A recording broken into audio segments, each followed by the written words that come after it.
Hello everyone.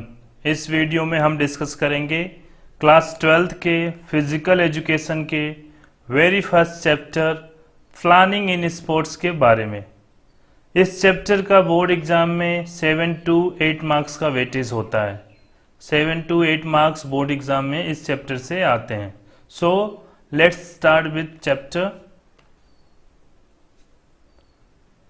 इस chapter के learning objective हैं, मीन्स इस चैप्टर में हम क्या क्या पढ़ेंगे। Meaning and objective of planning, various committee and their responsibility, pre responsibility, during responsibility and post responsibility, tournament, knockout tournament, league tournament, combination tournament and challenge tournament, procedure to draw fixture. ये point हम इस chapter के part 2 में पढ़ेंगे। अभी ये part 1 है, इसके लिए हमें बोर्ड की नीड होएगी। Intramural and extramural, their meaning, objective and significance, specific sports programme, sports day, health run, run for fun, run for specific cause and run for unity. ये सारा पॉइंट्स हम कवर करेंगे इस चैप्टर में। So friends, what is planning? Planning क्या है? योजना क्या है? क्या कुछ करने से पहले सोचना ही प्लानिंग है? करने से पहले सोच विचार कर रूपरेखा तैयार करना प्लानिंग कहलाती है। किसी कार्य की संपूर्ण योजना ही सफल कार्य का प्रमाण होती है। इंग्लिश में the complete plan of any task is the proof of successful work. अगर आप किसी काम को करने की प्लानिंग कर लिए तो आपका काम निश्चित सफल होगा। देखते हैं हम प्लानिंग को और थोड़ा डिटेल में। Planning is outcome of decision making. Planning जो हमारा आउटकम होता है, हम जो डिसीजन लेते हैं, अगर हम कोई भी काम प्लानिंग से करते हैं तो वो काम हमारा समय पे पूर्ण होता है, वो काम हमारा एफिशिएंट होता है एंड इफेक्टिव होता है। Planning is an intellectual process of thinking. यहाँ पे भी ये बोल रहे हैं कि प्लानिंग एक इंटेलेक्चुअल प्रोसेस होती है सोचने की इन एडवांस, पहले से, थिंकिंग बिफोर डूइंग। पहले से इन एडवांस सोचना है कि हमें क्या करना है, कैसे करना है, कहाँ पे करना है। तो ये सारा हमारे प्लानिंग के अंडर में आता है। Planning is the process of thinking about activities required to achieve the desired goal. आपको भी जो गोल है, एम, एम्बिशन आपने बना रखा है या कोई काम आपको करना है, तो उसके लिए आप एक थिंकिंग प्रोसेस होएगी कि वो काम हमारा कैसे होगा, वो प्लानिंग के अंडर में आता है। प्लानिंग के लिए जैसे आप भी, प्लानिंग हमारे डे टू लाइफ में इम्पोर्टेंस है। आप भी कोई भी काम करते होगे तो प्लान करते हो। जैसे बच्चों के लिए कहीं टूर पे जाना हुआ तो बच्चे भी अपना प्लान करते हैं कि पैकिंग कैसे करना है, कौन कौन सा सामान रखना है, ऊपर क्या रखना है, नीचे क्या रखना है, कौन सा सामान ले चलना है, कब चलना है, कैसे चलना है। ये सारा कुछ plan means thinking before doing, thinking in advance. हमें अच्छे से सोचना है कि क्या करना है, कैसे करना है कि हमारा काम समय पर हो जाए बिना किसी मिस्टेक के, वो प्लानिंग कहलाती है। अब हम पढ़ते हैं ऑब्जेक्टिव ऑफ प्लानिंग्स, कि प्लानिंग के क्या क्या ऑब्जेक्टिव हैं। फ्रेंड्स, मैं आपको ऑब्जेक्टिव एंड एम एंड गोल के बारे में बता देता हूं। जैसे एम एंड गोल, एम्बिशन, ये हमारा एंड रिजल्ट होता है कि हमें वहां पे जाना है। आप पिक्चर में देख रहे होगे, एक पर्सन वो स्टेयर पे जा रहा है चढ़ के, लास्ट में उसकी मंजिल है। तो जो ये स्टेयर पे चढ़ चढ़ के ये जा रहा है, ये हमारे ऑब्जेक्टिव होते हैं, हेल्पिंग हैंड्स होते हैं। और हमारा एम होता है इन प्रोडक्ट, इन रिजल्ट, तो जो हमें लास्ट में हासिल करना है। तो ऑब्जेक्टिव क्या हो गए? Objective helps you to achieve this result. ये आपकी मदद करता है, हेल्पिंग हैंड्स होता है हमारे गोल को पाने में, वो ऑब्जेक्टिव होते हैं।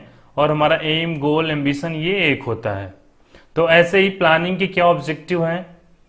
तो प्लानिंग के ऑब्जेक्टिव हैं to reduce unnecessary pressure of immediacy, means आपको तत्काल अगर किसी काम का वो प्रेशर हो, उसे रिड्यूस होता है प्लानिंग से। अगर आप प्लान किए हैं तो आपको तत्काल कोई अचानक से प्रेशर नहीं आएगा। अगर कोई भी काम आप शुरू कर दिए, अगर हम कोई भी प्रोग्राम, जैसे घर में फंक्शन कोई भी है, शादी फंक्शन है या बर्थडे का फंक्शन है, तो आप उस दिन पे एकाएक आपको परेशानी नहीं होगी अगर आप वेल प्लान से काम किए हो। अगर आपने अपनी ड्यूटी जो रिस्पॉन्सिबिलिटी थी, अगर शादी है तो अलग अलग काम, अगर सारे काम एक ही पर्सन कर रहा है तो वो सही से नहीं कर पाएगा, क्योंकि एक ही आदमी घर का हर जगह पे मौजूद नहीं रह सकता। तो हम हमारे फैमिली मेंबर, हमारे रिलेटिव, उन सबको कोई ना कोई हम काम डिस्ट्रीब्यूट करते हैं। तो इसीलिए अगर हम प्लान से काम करेंगे तो हमें प्रेशर नहीं होगा तुरंत वाला, इमीडिएसी वाला। नेक्स्ट है to maintain a good control over all the activities. Planning का मेन होता है कंट्रोल। कोई भी हम प्रोग्राम कर रहे हैं, वन पर्सन होएगा। अगर शादी और कोई घर पे फंक्शन है तो उसका एक कंट्रोलिंग पर्सन होगा जो सारे कामों को देखेगा, जो जो जिनको रिस्पॉन्सिबिलिटी दी हुई है। तो यहाँ पे हम अगर स्पोर्ट्स की बात कर रहे हैं, अगर स्कूल में है, कॉलेजेस में है, स्कूल में है तो प्रिंसिपल उनके कंट्रोलिंग अथॉरिटी होंगे, वो सारे टीचर्स को ड्यूटी डिस्ट्रीब्यूट करेंगे। तो वो वहाँ से कंट्रोलिंग करेंगे कि सब जिनको जिनको जो काम दिया गया है वो कर रहे हैं कि नहीं। तो ये कंट्रोल होना भी प्लानिंग में। नेक्स्ट है facilitate proper coordination.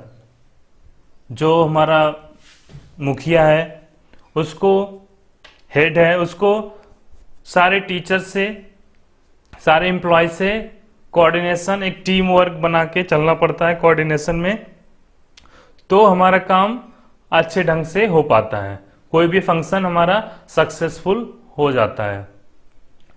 To reduce the chance of mistakes.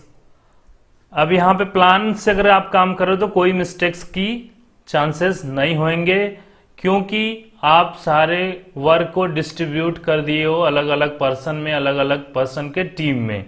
तो हर बंदे अपना अपना काम देख रहा है, तो there is no chance of mistakes.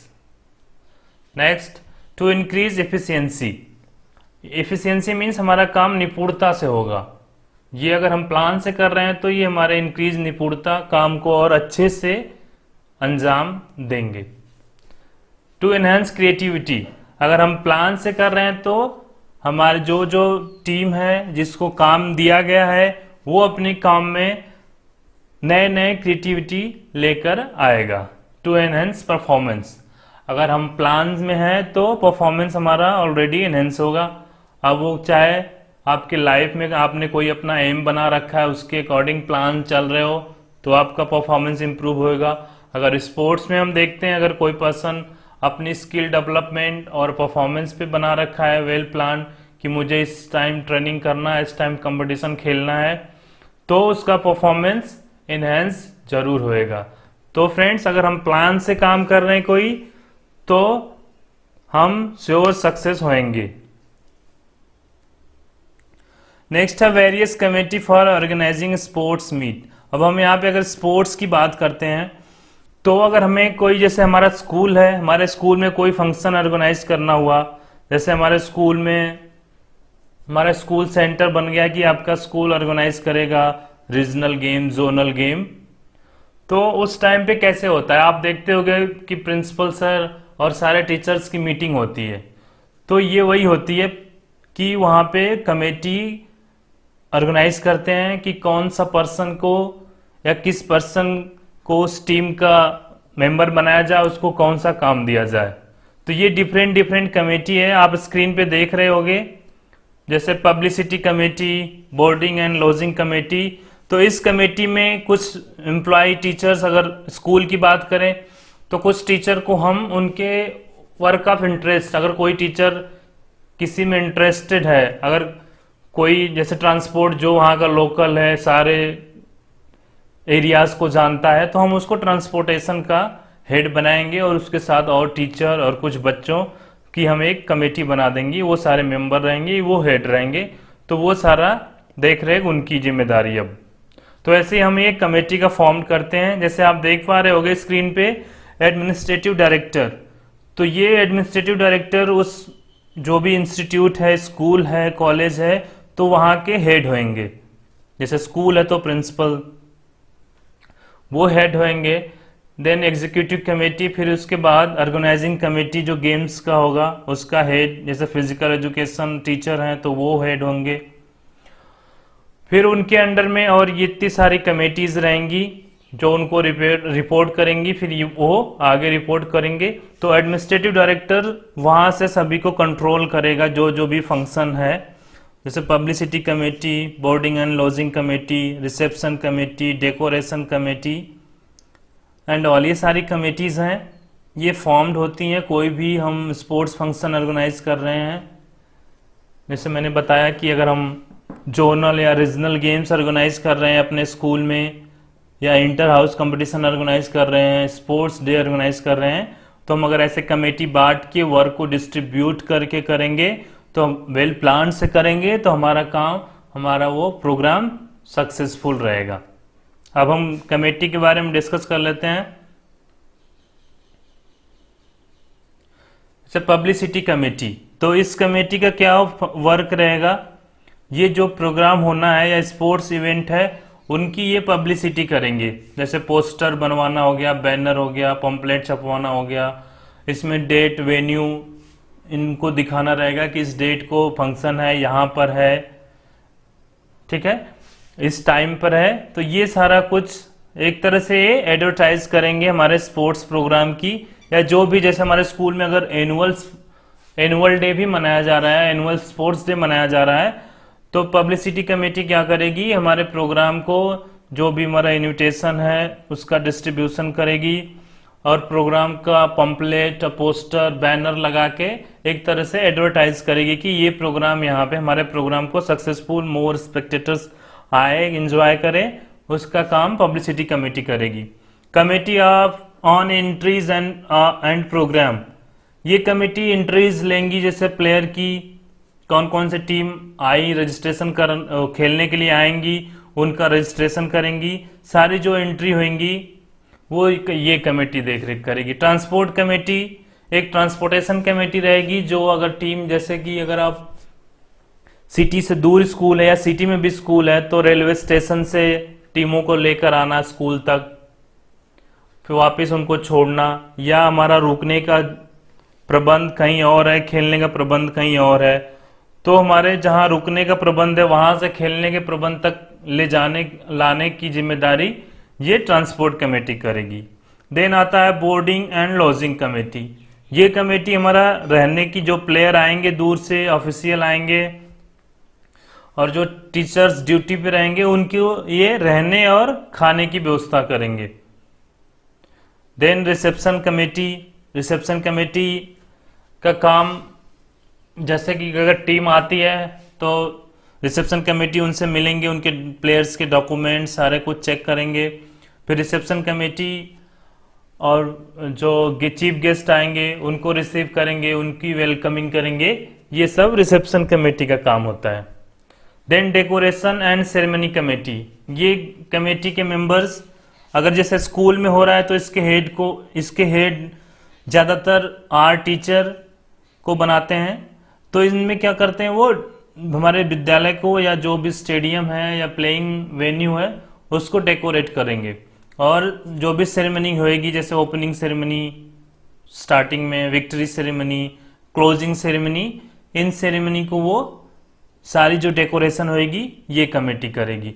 Then आता है ग्राउंड्स एंड इक्विपमेंट कमेटी, जैसे कि नाम से ही पता चल रहा है ग्राउंड्स एंड इक्विपमेंट, तो जहाँ पे हमारा स्टेडियम है या हमारा प्ले ग्राउंड है, जो भी अगर टूर्नामेंट होना है, जैसे बास्केटबॉल का टूर्नामेंट हो रहा है या वॉलीबॉल का टूर्नामेंट हो रहा है, जो भी टूर्नामेंट हो रहा है उसके रिगार्डिंग ग्राउंड्स को प्रिपेयर कराएंगे, जो जो इक्विपमेंट की नीड होती है, बॉल की और जो भी इक्विपमेंट चाहिए गेम को कराने के लिए, वो सारा जिम्मेदारी ये कमेटी देखेगी।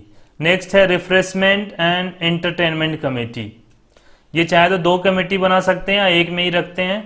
तो रिफ्रेशमेंट, ये कमेटी के मेंबर रिफ्रेशमेंट पहुंचाएंगी सारे मेंबर्स को, टीम को, और अगर जहाँ पे ये रुके हुए हैं वहाँ पे जैसे सुबह उठते हैं तो टी चाहिए, देन अगर वो खेलने गए हैं अपना ब्रेकफास्ट नहीं कर पा रहे हैं, उस टाइम पे उनका मैच है, तो उस टीम को ब्रेकफास्ट की कराने की जिम्मेदारी इस कमेटी की रहेगी, रिफ्रेशमेंट। फिर इवनिंग स्नैक्स होता है वो देने की जिम्मेदारी रिफ्रेशमेंट कमेटी। इंटरटेनमेंट कमेटी भी, जैसे हमारा ओपनिंग सेरेमनी हुआ, क्लोजिंग सेरेमनी हुआ, उसमें कल्चरल प्रोग्राम हो रहा है, और जैसे अगर प्लेयर 5-6 दिनों के लिए आए हुए हैं तो रात में डिनर के बाद कुछ कल्चरल प्रोग्राम हो तो उसकी देखरेख एंटरटेनमेंट कमेटी करेगी।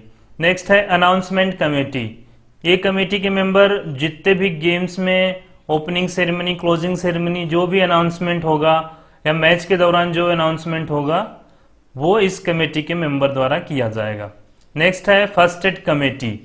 फर्स्ट एड, जैसे आपको पता है, first aid is very first treatment given to victim.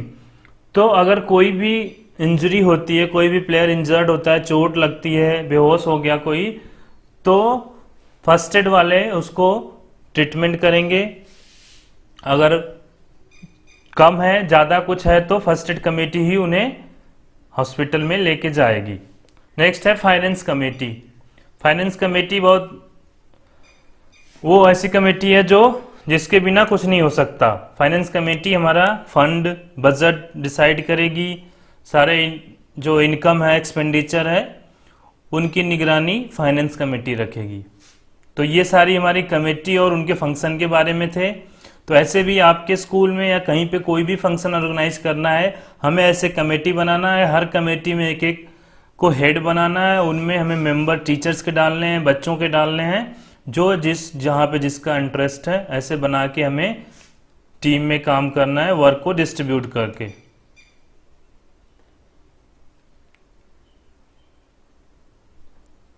Next हमारा रिस्पॉन्सिबिलिटी है pre, during and post.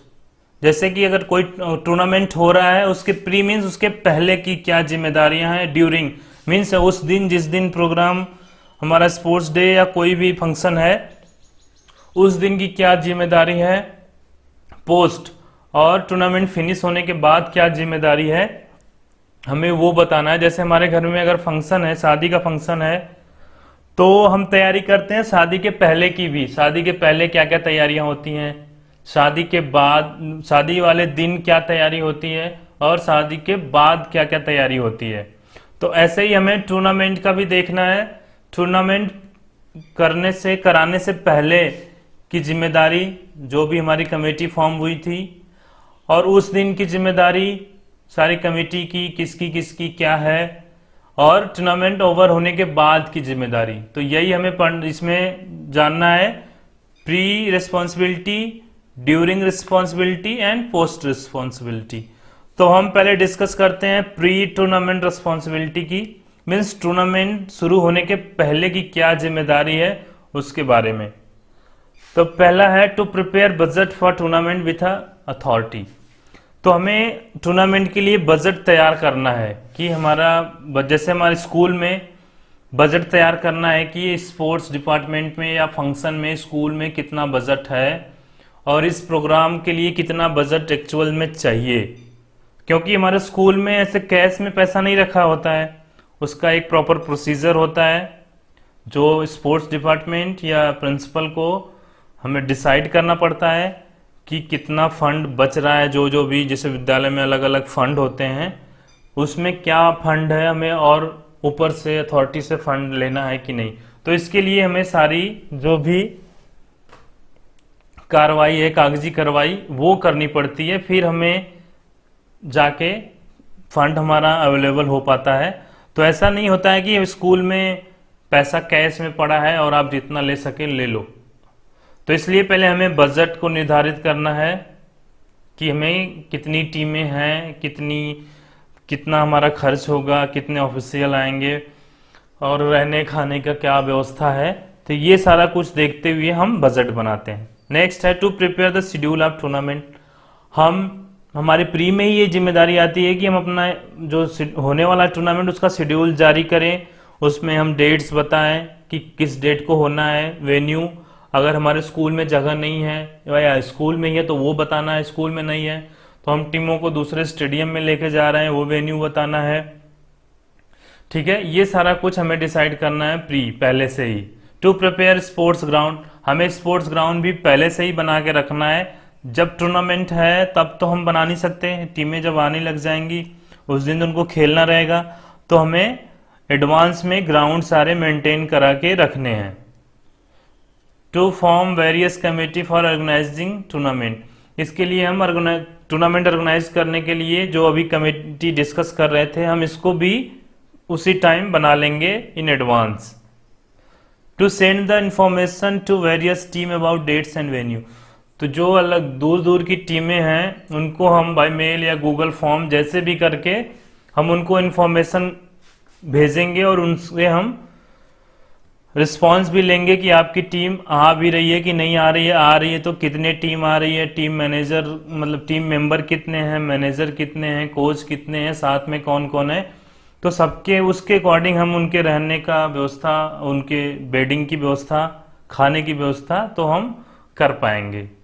To make necessary arrangement regarding boarding and lodging, तो उनके रहने की खाने की व्यवस्था हम वही पहले से एडवांस में कर पाएंगे। To arrange prize and certificate for participants, तो हमें जितने भी पार्टिसिपेंट्स आ रहे हैं सभी को सर्टिफिकेट तो देना ही है। अब जो फर्स्ट सेकंड थर्ड आए उन्हें हमें वो वाला पोजीशन होल्डर वाला सर्टिफिकेट देना है। तो और मेडल कितने रहेंगे, कितने कप्स और ये सारे कुछ रहेंगे, तो ये हमें पहले ही डिसाइड करके पहले ही मंगा के रखना है। To send the entry form of the various team, सभी टीमों को एंट्री फॉर्म भेजना है। तो ये सारी जिम्मेदारियां हमारी टूर्नामेंट के पहले की थी। अब हम देखते हैं टूर्नामेंट के टाइम की जिम्मेदारी। ड्यूरिंग टूर्नामेंट रिस्पॉन्सिबिलिटी, जब टूर्नामेंट हो रहा है तो उस टाइम हमें क्या क्या देखना है। To ensure proper arrangement during inauguration of sports, जो हमारा अगर टूर्नामेंट स्टार्ट हो तो हमारी जो उसकी ओपनिंग सेरेमनी है उसको हमें इंश्योर करना है कि सब कुछ सही ढंग से हो रहा है कि नहीं। ठीक है, जैसे ओपनिंग सेरेमनी में चीफ गेस्ट आने वाले होते हैं तो चीफ गेस्ट को कौन रिसीव करेगा, कलर पार्टी है, अगर स्कूल में स्काउट है, एनसीसी है तो उनकी कलर पार्टी, वेलकमिंग पार्टी है वो करेगी, कैसे करेगी, उनका बच्चों को देख रेख इंचार्ज रिहर्सल कौन करवाएगा, ये सारा कुछ हमें देखना है। To check that playing arena sports equipment are in order, और हमें देखना है कि बस जैसे ही ये हमारी ओपनिंग सेरेमनी शुरू होएगी तुरंत हम ओपनिंग मैच कराएंगे चीफ गेस्ट के सामने, तो हमारा प्लेइंग एरिया सही है कि नहीं है, सारे इक्विपमेंट बॉल्स जिसकी आवश्यकता है वो वहां पर है कि नहीं है, ये सारा कौन देखेगा, ग्राउंड्स और maintenance committee.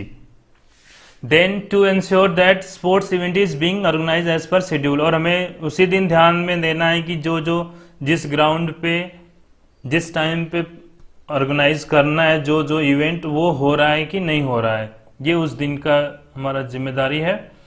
To check the arrangement of refreshment to players and official, और हमें ये उसी दिन देखना है मैच के दौरान सभी को रिफ्रेशमेंट, जो ऑफिशियल दूर से आए हैं उन्हें, टीम मेंबर्स को सभी को चाय नाश्ता बराबर मिल रहा है कि नहीं मिल रहा है। ठीक है, to make necessary announcement regarding the progress of the tournament, हमें उसी टाइम बताना रहेगा अनाउंसमेंट करके टीमों को कि इस टाइम क्या प्रोग्रेस है, कौन टीम कितनी मैच खेली, कितने उसके पॉइंट बनते हैं, कौन सी टीम टूर्नामेंट में बनी है, कौन सी टूर्नामेंट से बाहर हो गई, ये सारी हमें जिम्मेदारी है उस टाइम अनाउंस करने की।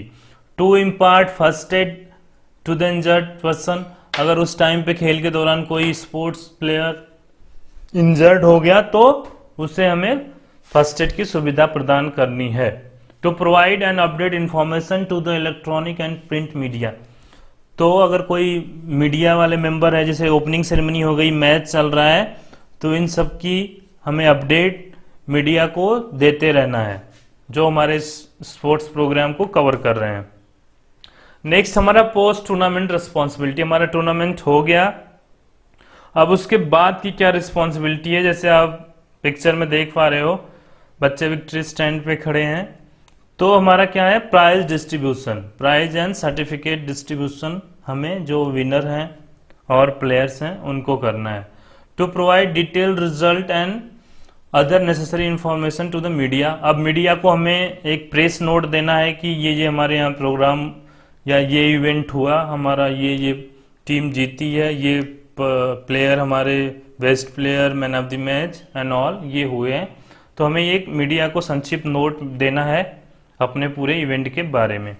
To provide security refunds to the departing team, जैसे हमें जो टीमें आई थी उस टाइम रिसेप्शन पे, उन्हें सिक्योरिटी मनी, जैसे अगर वो टीमों को क्लासरूम में रुकाया गया था तो क्लासरूम में फैन, ट्यूबलाइट एंड ऑल सारी विद्यालय की प्रॉपर्टी, तो उसकी मेंटेनेंस के लिए अगर सिक्योरिटी मनी जमा किए हैं तो उन्हें चेक करना होगा। अगर उनके रूम में कोई तोड़फोड़ नहीं है तो उनकी सिक्योरिटी मनी को हमें रिफंड करना होगा।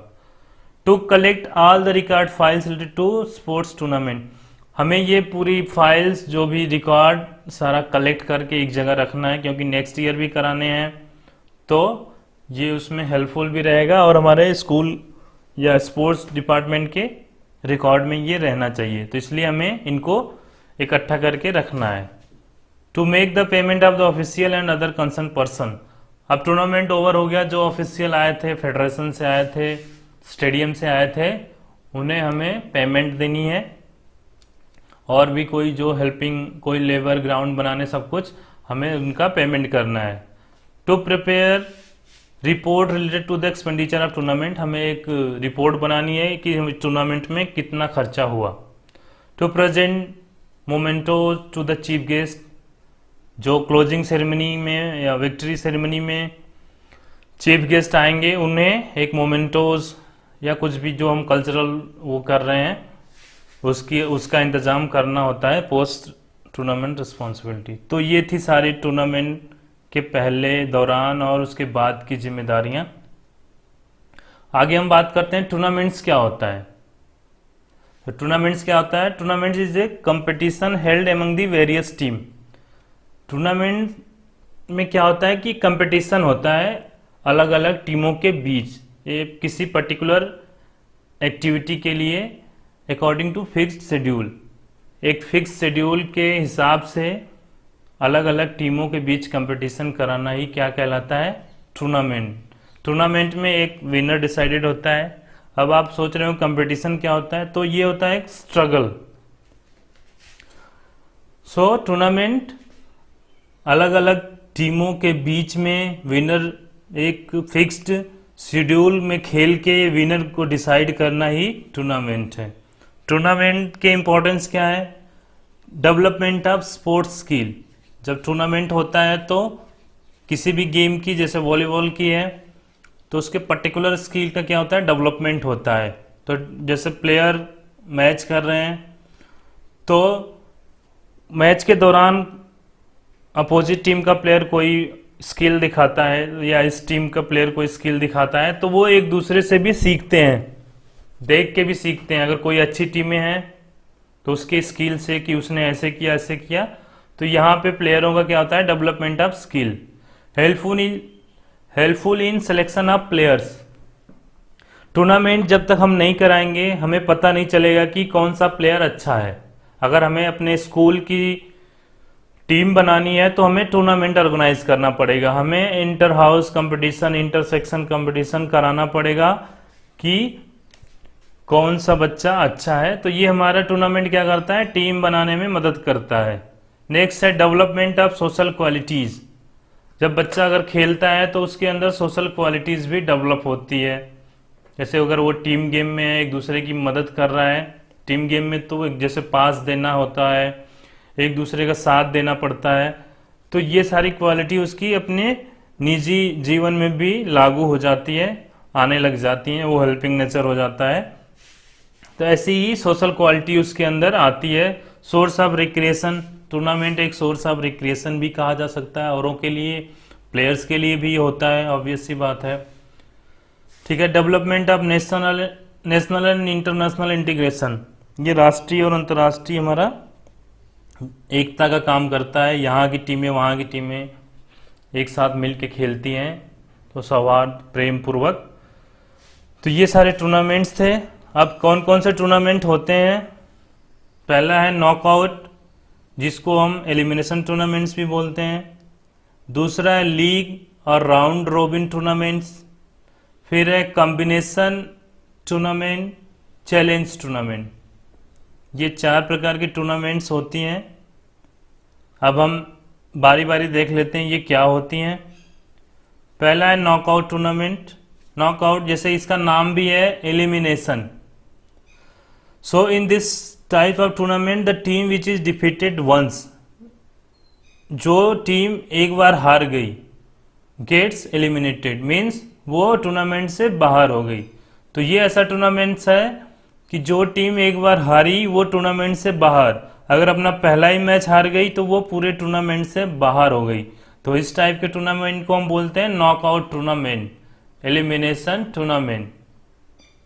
ठीक है फ्रेंड्स, समझ आ गया होगा आपको। मीन्स जैसे 4 टीमें हैं ABCD, A B से खेली, हार गई, B जीत गई, तो ये टूर्नामेंट से बाहर हो गई। अब B इधर जीती है और C और D में मैच होगा, C जीत गई तो D बाहर। अब A और C का मैच होगा।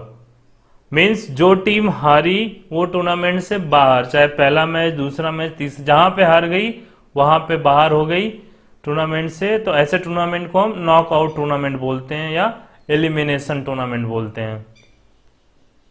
अब इस टूर्नामेंट की हम एडवांटेज देख लेते हैं क्या होता है। ये लेस एक्सपेंसिव होता है, कम खर्चीला। कम खर्चीला इसलिए होता है कि इसमें मैच जल्दी से फिनिश हो जाते हैं, ज़्यादा दिनों तक टीमें रुकती नहीं हैं, तो उनके रुकने खाने ज़्यादा ऑफिशियल की आवश्यकता नहीं होगी, या ऑफिशियल की आवश्यकता होगी भी तो ज़्यादा दिनों के लिए नहीं होगी। तो ये सारा हमारा खर्चा बच जाता है इसमें। Helpful to enhancing the standard of sports, ये एक तरह से हमारे स्पोर्ट्स के स्टैंडर्ड को भी बढ़ाता है कि जो टीमें अच्छी होंगी वो आगे को जाती जाएंगी। नेक्स्ट है लेस टाइम कंज्यूमिंग, इसमें टाइम भी कम लगता है, जल्दी फिनिश हो गया तो टाइम इसमें कम लगा। कंपटीशन विल बी कीन एंड इंटेंस, इसमें क्या होता है, स्पेक्टेटर्स जो भी देखने वाले दर्शक, उनके लिए कंपटीशन क्या हो जाता है, या प्लेयरों के लिए भी ये थोड़ा इंटेंस हो जाता है। तो ये इसके एडवांटेज थे। अब हम इसके डिसएडवांटेज देख लेते हैं नॉकआउट टूर्नामेंट के। डिसएडवांटेज ऑफ नॉकआउट टूर्नामेंट, इसमें क्या डिसएडवांटेज होता है नॉकआउट टूर्नामेंट की। इसमें अच्छी टीमें भी अगर वो किसी कारण से उनके प्लेयर नहीं खेल पाए पहला ही मैच, उनका परफॉर्मेंस नहीं आ पाया, कोई और रीज़न है, दूर से टीम आई है, जैसे साउथ की टीम आ रही है नॉर्थ में खेलने, वो एटोमेटाइज नहीं हो पाए इन्वायरमेंट से, तो किसी भी कारण से वो हार गए पहला ही मैच, तो पूरे टूर्नामेंट से वो बाहर हो जाते हैं। तो इसका ये डिसएडवांटेज है। इसका डिसएडवांटेज है कि इसमें कभी कभी कमज़ोर टीम भी चली जाती है आगे तक। जैसे कि अगर कभी क्या करते हैं, अगर होम टीम है तो उसको वो बाई दे देते हैं या कोई और भी फेवर मिलता है तो आगे तक वो चली जाती है। तो इसके डिसएडवांटेज है। स्पेक्टेटर, अपना जो दर्शक होते हैं, ये उनका जो इंटरेस्ट है वो इसमें लूज हो जाता है इस वजह से। अब हम देखते हैं लीग टूर्नामेंट क्या होता है, जिसको राउंड रोबिन भी बोलते हैं। लीग टूर्नामेंट को एक बर्जर थे, इन्होंने डेवलप किया था, तो इसको बर्जर सिस्टम भी बोलते हैं या राउंड रोबिन सिस्टम भी बोलते हैं इस टूर्नामेंट को। तो लीग टूर्नामेंट में क्या होता है कि सब टीमें एक दूसरे से खेलेंगी, ऐसे टूर्नामेंट को लीग कहते हैं। नॉकआउट में क्या होता था कि अगर एक मैच हारा तो टूर्नामेंट से बाहर हो गया, टूर्नामेंट की और टीमों से वो मैच नहीं खेल पाएगा। लीग में क्या होता है, जैसे 4 टीमें हैं ABCD, तो ये A टीम अपना मैच B से भी खेलेगी, C से भी खेलेगी, D से भी खेलेगी, तो होते हैं लीग टूर्नामेंट्स। ये 2 टाइप्स के होते हैं, single and double. Single league मतलब एक टीम दूसरे टीम से एक बारी खेलेगी तो वो सिंगल लीग। अगर एक टीम दूसरे टीम से 2 बारी मैच करती है तो वो डबल लीग में आता है। जैसे अगर IPL में होता है, स्टार्टिंग में हर टीम एक दूसरे से 2-2 बार खेलती है तो वो डबल लीग होता है। अगर एक बार ही खेलती हैं, जैसे वर्ल्ड कप के फाइनल में लीग में एक बार ही खेलती हैं तो वो सिंगल लीग होता है, और IPL में 2 बार खेलती हैं वो डबल लीग होता है। इसके एडवांटेज क्या है, इसमें प्लेयर को अपनी पूरी प्रतिभा दिखाने का मौका मिलता है। जैसे प्लेयर का परफॉर्मेंस शुरू के मैचेस में नहीं आए तो बाद में वो प्लेयर अपना परफॉर्मेंस दिखा सकता है। इसमें उसके पास अपॉर्चुनिटी होती है कि अपने प्लेयर्स अपने परफॉर्मेंस को अच्छे से दिखाए, और इसमें जो सिलेक्शन कमेटी होती है उसको प्लेयर्स को अच्छे से जांचने परखने का टाइम मिलता है। ये इसके एडवांटेज थे।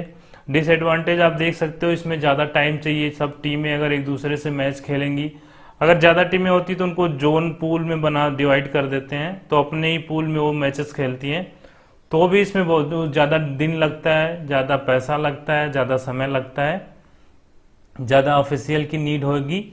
तो ये सारा इसका डिसएडवांटेज है टूर्नामेंट कराने का। अब हम बात करते हैं कॉम्बिनेशन टूर्नामेंट की।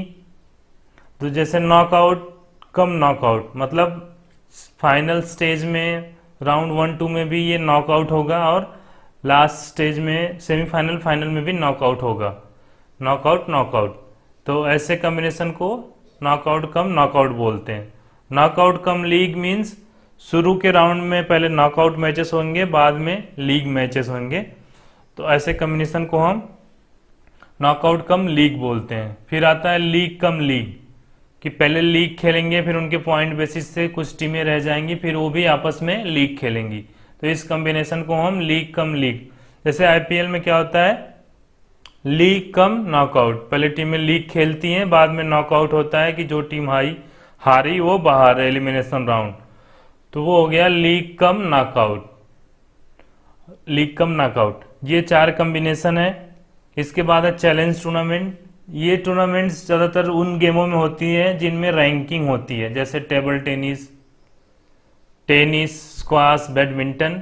ये इंडिविजुअल गेमों में होती हैं जिनमें की रैंकिंग होती है। जैसे प्लेयर को चैलेंज करना हुआ अपने से ऊपर वाले रैंक को, तो उस प्लेयर को चैलेंज एक्सेप्ट करना पड़ेगा, फिर दोनों आपस में मैच करेंगे। अगर वो वाला प्लेयर हार गया पहले वाले से, तो उसकी रैंकिंग उसकी जगह और उसकी रैंकिंग उसकी जगह हो जाती है, तो इसको चैलेंज टूर्नामेंट बोलते हैं। अब हम बात करते हैं इंट्रामुरल एंड एक्स्ट्रामुरल। हम इसमें देखेंगे इसकी मीनिंग, ऑब्जेक्टिव और सिग्निफिकेंस के बारे में। अब इंट्रामुरल से देख लेते हैं क्या होता है। अगर हम इसकी डिक्शनरी मीनिंग पे जाएं तो इंट्रा मीन्स होता है विद इन, एंड मुरल मीन्स वॉल, मीन्स जो with in the wall tournament होता है उसको हम इंट्रामुरल बोलते हैं। इंट्रामुरल मीन्स अगर आप उस स्कूल में हैं, उसी स्कूल में कंपटीशन हो रहा है, उसी स्कूल के स्टूडेंट पार्टिसिपेट कर रहे हैं, तो ऐसे टूर्नामेंट को हम बोलते हैं इंट्रामुरल। आजकल क्या होता है कि टीमें जैसे उनके पास ग्राउंड नहीं है स्कूल के पास, तो दूसरे ग्राउंड में जाके या कहीं स्टेडियम हायर करके खेलते हैं। तो ये नहीं कि विद इन वॉल मतलब अपनी बाउंड्री की हो, तो बाहर खेल रहे हैं, लेकिन अपने ही स्कूल वाले खेल रहे हैं, उसमें हाउस वाइज या क्लास वाइज या स्ट्रीम साइंस का, कॉमर्स से, आर्ट्स का, इस टाइप से अपने ही स्कूल के बच्चे अगर हैं तो वो इंट्रामुरल्स कहलाता है। इसका मोटो होता है game for each and each for game, मतलब गेम सभी के लिए और सबका गेम, इसका मोटो होता है। अब इसके इंपॉर्टेंट सिग्निफिकेंस क्या है, इंट्रामुरल से क्या पर्सन का, प्लेयर का, स्टूडेंट्स का फिजिकल, मेंटल, इमोशनल डेवलपमेंट होता है, और इससे प्लेयर के अंदर इथिकल एंड मोरल वैल्यूज भी आती हैं। और इंट्रामुरल्स हमारे बच्चे का हेल्थ को भी डेवलप करने के लिए नेसेसरी होता है। ये हमारे बच्चों के अंदर लड़ने की क्षमता, लड़ने मीन्स लड़ाई झगड़े की नहीं, जैसे हम मैच कर रहे हैं तो वो प्रतिद्वंदी की क्षमता डेवलप होती है इंट्रामुरल से, क्योंकि इसमें अलग अलग हाउस के कंपटीशन होता है, तो ये क्वालिटी बच्चे के अंदर आती है, तो एक्स्ट्रामुरल में वो मदद करती है, और ये एक तरह से प्लेटफॉर्म तैयार करती है हमारा इंट्रामुरल बच्चे को आगे खेलने के लिए। इसके ऑब्जेक्टिव देख लेते हैं इंट्रामुरल्स के क्या क्या हैं। To provide opportunity to every student to participate in games and sports, इसमें सभी बच्चों को अपॉर्चुनिटी मिलती है कि गेम्स एंड स्पोर्ट्स मीन्स कोई, हर बच्चा कुछ ना कुछ तो उसे आता होगा, तो उसके इंटरेस्ट की एक्टिविटी में वो पार्टिसिपेट कर सकता है, इससे उसका wholesome development, personality development and all हो सकता है। To develop leadership quality among students, जैसे हर बच्चा अलग अलग टीम, कोई ना कोई टीम खेलेगा, उसका वो कैप्टन, वाइस कैप्टन या उसको लीड करेगा, तो इससे उसके अंदर लीडरशिप की क्वालिटी डेवलप होएगी। टू डेवलप कोऑपरेशन, उसके अंदर गेम्स से कोऑपरेशन की भावना आएगी जो उसको अपने निजी जीवन में वो लागू कर सकता है। टू प्रोवाइड रिक्रिएशन, ये रिक्रिएशन प्रोवाइड करता है intramural. To develop feeling of sportsmanship की उसके अंदर फीलिंग आती है, उसके अंदर फीलिंग ऑफ बिलोंगिंगनेस आती है। मीन्स जैसे उस हाउस से बिलोंग कर रहा है तो ये वाली उसको फीलिंग आएगी, जैसे मैं रेड हाउस का हूँ, ब्लू हाउस का हूँ, तो ये फीलिंग उसके अंदर आएगी। तो ये आगे चल के उसको एक फीलिंग ऑफ बिलोंगिंगनेस डेवलप होती है। ये टैलेंट सर्च के लिए, आइडेंटिफिकेशन के लिए भी इंट्रामुरल्स जरूरी होता है। अब इसमें इंट्रामुरल्स के लिए क्या क्या एक्टिविटी होती है आप देख सकते हैं। इसमें major games volleyball, football, hockey, cricket ये करा सकते हैं। माइनर गेम्स में जो माइनर गेम्स होते हैं, पोटैटो रेस, कंगारू रिले, इस टाइप के गेम हम करा सकते हैं। रिदमिक, जहाँ पे रिदम की नीड होती है, जैसे मार्चिंग, मास पीटी, डम्बल, लेजियम एक्टिविटी, ये हम इसमें इंट्रामुरल में रख सकते हैं। क्रिएटिव एक्टिविटी में painting, drawing, sculpture, making model, ये सब हम रख सकते हैं अपने इंट्रामुरल की एक्टिविटी में। अब हम बात करते हैं एक्स्ट्रामुरल की। इसकी डिक्शनरी मीनिंग है जो Latin word extra and moral से लिया गया है। एक्स्ट्रा मीन्स होता है outside, morally means wall, means outside the wall. अपने इंस्टीट्यूट, अपने स्कूल के बच्चों से नहीं, दूसरे स्कूल, दूसरे इंस्टीट्यूट के बच्चों से हमारे स्कूल की टीम बन के जाती है, खेलती है, तो उसे हम एक्स्ट्रामुरल कहते हैं। जैसे एक्स्ट्रामुरल कंडक्टेड प्लेयर्स ऑफ 2 और मोर इंस्टीट्यूट, जैसे कि ये स्कूल है और दूसरे स्कूल, जैसे केंद्रीय विद्यालय है, केंद्रीय विद्यालय का मैच दूसरे केंद्रीय विद्यालय या नवोदय विद्यालय या किसी प्राइवेट स्कूल से हो रहा है, तो उसको हम एक्स्ट्रामुरल बोलेंगे। जैसे आगे चल के कॉलेज में इंटर यूनिवर्सिटी, इंट्रा यूनिवर्सिटी, ये सब एक्स्ट्रामुरल्स में आते हैं। जैसे रीजनल, जोनल, नेशनल बच्चे खेलते हैं, ये सारे एक्स्ट्रामुरल्स में आते हैं। मीन्स अपने स्कूल की एक टीम होती है, उसमें सारे अपने स्कूल के बच्चे होते हैं एक टीम में, अपने स्कूल के ऑनर प्राइड के लिए खेलते हैं, तो वो एक्स्ट्रामुरल होता है। इसके सिग्निफिकेंस देख लेते हैं। Provide opportunity to school to show their sports capability, इसमें स्कूल को अपॉर्चुनिटी मिलती है कि वो अपना स्पोर्ट्स कैपेबिलिटी दिखा सके।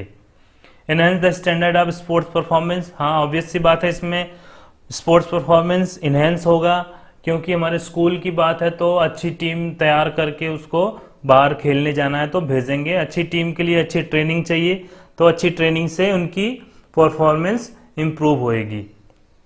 ये सारे सिग्निफिकेंस हैं एक्स्ट्रामुरल के। ऑब्जेक्टिव देख लेते हैं। To improve standard of sports, ये स्टैंडर्ड स्पोर्ट का इम्प्रूव करता है।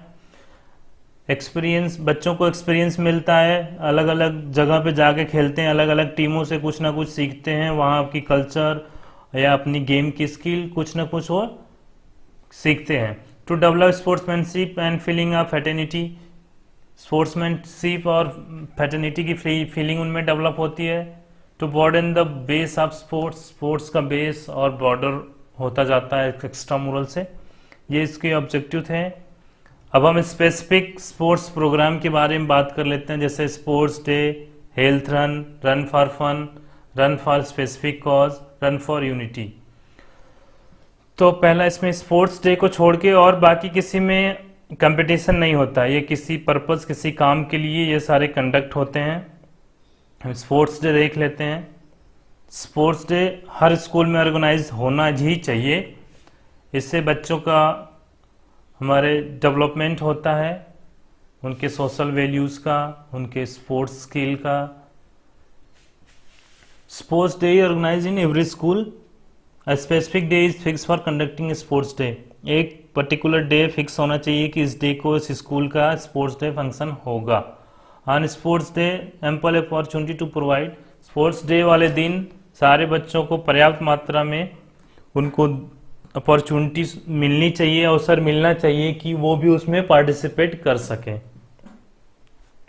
अब हम इसका प्रोसीजर देख लेते हैं, स्पोर्ट्स डे कैसे मनाते हैं। इसके लिए हमें एक अच्छा सा, जैसे हमारे स्कूल में अगर जगह नहीं है तो हम कोई स्टेडियम, कोई ग्राउंड हायर कर सकते हैं। प्रॉपर प्लान, ऐसे जैसे मैं बताया था, प्रॉपर कमेटी बना के हमें स्पोर्ट्स डे ऑर्गेनाइज करना है। सारे कमेटी अपने फंक्शन अच्छे से करेंगे,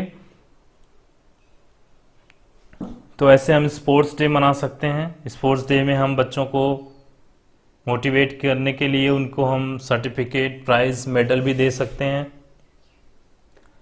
नेक्स्ट है health run. Health run actually जैसे हेल्थ डिपार्टमेंट, स्पोर्ट्स डिपार्टमेंट या सोशल ऑर्गेनाइजेशन, किसी सोशल ऑर्गेनाइजेशन के द्वारा ऑर्गेनाइज किया जाता है। इसका पर्पस होता है कि हेल्थ स्टैंडर्ड को डेवलप करना। मीन्स रन में कोई कंपटीशन नहीं होता है, सिंपल रन होता है, लेकिन इसके लिए आपको रजिस्ट्रेशन कराना होता है। Health run is great physical activity to offer the significant. इसमें वो रन में उसमें पोस्टर, बैनर या मैसेज दे के बताएंगे हेल्थ की बेनिफिट्स के बारे में, या किसी पर्सन के लाइफ में हेल्थ कितना इंपॉर्टेंस है, ये सारा मैसेज इस हेल्थ रन में दिया जाता है।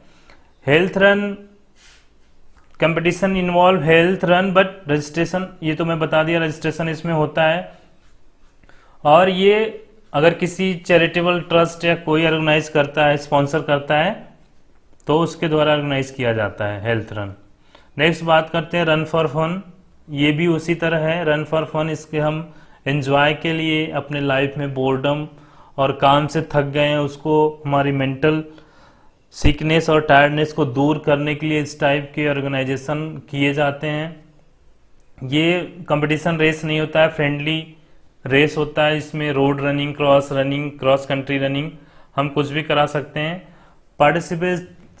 Participants taking part for their own enjoyment other than competition. Participants अपना एंजॉय करेंगे, compete एक दूसरे से नहीं करेंगे। Run for fun will usually be held to raise funds for charity. किसी चैरिटी को अगर फंड देना है और कोई स्पॉन्सर कर रहा है तो उसके जो कॉस्ट है वो उसको प्रोवाइड की जाती है इसमें। नेक्स्ट है रन फॉर स्पेसिफिक कॉज। ये रन हम एक किसी स्पेसिफिक कॉज, जैसे कि आप स्क्रीन पे देख पा रहे हो, कॉज है एक run for girl child education. Girl child education के लिए हम कोई रन आयोजित कर रहे हैं, या दूसरे में है रन फॉर स्वच्छ भारत। इसी तरह हम कोई भी जैसे इशूज हैं, जैसे अगर कोई बीमारी है, एड्स है, कैंसर है, उसके लिए अवेयरनेस, लोगों को अवेयर करना चाहते हैं, तो इस टाइप का हम रन ऑर्गेनाइज करते हैं। जैसे मुंबई और चेन्नई मैराथन, ये इसी टाइप का एक एग्जाम्पल है। तो रन फॉर स्पेसिफिक कॉज एक नोबल कॉज के लिए रन ऑर्गेनाइज किया जाता है लोगों का, जिसमें कोई कंपटीशन नहीं होता है। जैसे इसमें सेलिब्रिटी, कारपोरेट, बिजनेसमैन, ये लोग, नॉर्मल लोग पार्टिसिपेट करके ऐसे हम रन को ऑर्गेनाइज करते हैं। देन रन फॉर यूनिटी, ये भी एक कॉज ही है। रन फॉर यूनिटी, हम अपने कंट्री में रह रहे डिफरेंट रिलीजन के लोगों को आपस में यूनाइट करने के लिए इस टाइप का हम रेस कराते हैं कि उनके अंदर हार्मनी, पीस, सॉलिडेरिटी डेवलप हो सके। इस टाइप के रन हमारे एक दूसरे को साथ में ले आते हैं। इसमें सभी, जैसे कि फिल्म इंडस्ट्री, हीरो, बिजनेसमैन और भी एम्प्लॉय, नॉर्मल पीपल, सारे एक साथ पार्टिसिपेट करेंगे। हिंदू, मुस्लिम, सिख, ईसाई सभी एक साथ मिलकर यूनाइट हो गए। तो ये रन हमें एक मैसेज देता है यूनिटी का। जैसे देख सकते हो, दौड़ेगा भारत, जुड़ेगा भारत। इस टाइप के रन यूनिटी को डेवलप करने के लिए कंट्री में कराए जाते हैं। तो ये थे इस वीडियो में। Thanks for watching this video. मिलते हैं इस चैप्टर के पार्ट 2 में, प्रोसीजर ऑफ ड्राइंग फिक्सर में। तब तक के लिए जय हिंद।